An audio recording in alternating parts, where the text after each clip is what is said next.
dëkkam bii di Touba itam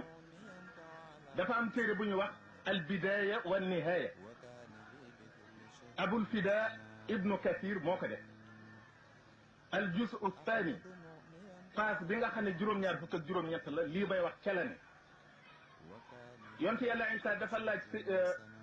yàlla ne ko luy Touba mu ne ko Touba garab la goo xam ne maa ko jëmbatal sama bopp léppam àjjana la xetam day mel ne mis cakkaam mel ne junjeer ku ca naan dootoo marati mukk yonte yàlla Isa ne ko damaa bëgg nga nandal mu ci mu ne ko mënta nekk dafa am yonent boo xam ne kenn du ko ca jëkka naan am waa këram ñoo xam ne it kenn du leen jëkka naan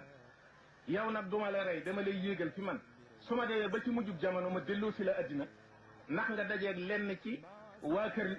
yonent boobu ma lay wax su boobaa da nga gis ci ñoom kiimaan da nga leen dimbali it ci noonu yàlla ya ñuy dajal ci jamono nga xeex ba ñuy xeexal ñoom waxtu woowu nag bu boobaa ñooña da nga gis julli jot te duñ julli ndax dañoo weesu foofu kayit yonent du dikki seen gannaaw seenub yonent mu ne ko dama bëgg nga mosal ma tuuti ci ñooñu mu ne ko de xeet lañu woo xam ne seen kilifa Ahmadu la tudd ñu am yar la ñuy doon ñu teey la ñuy doon waaye man yàlla dama yëkkati seen i daraja ba dañoo yem ak anbiya yi ay daraja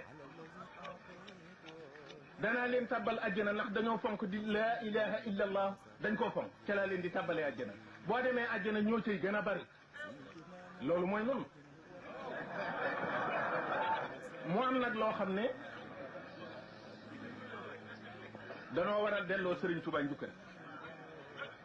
ndax dafa am lu mu nu defal dafa wax ne yéen sama ñoñ bu leen jàq bu leen tiit ci àddina ak ci àllaaxira danaa leen defal loo xam ne buur du leen gën a rafet lu muy sol buur du leen gën a neex lu muy lekk buur du leen gën a rafet fu muy dëkk te kuy rey buur teggi leen loolu nag dafa am njukkal lu ko war a delloo mooy bañ koo booleeg dara wasalaamu aleykum wa rahmatulah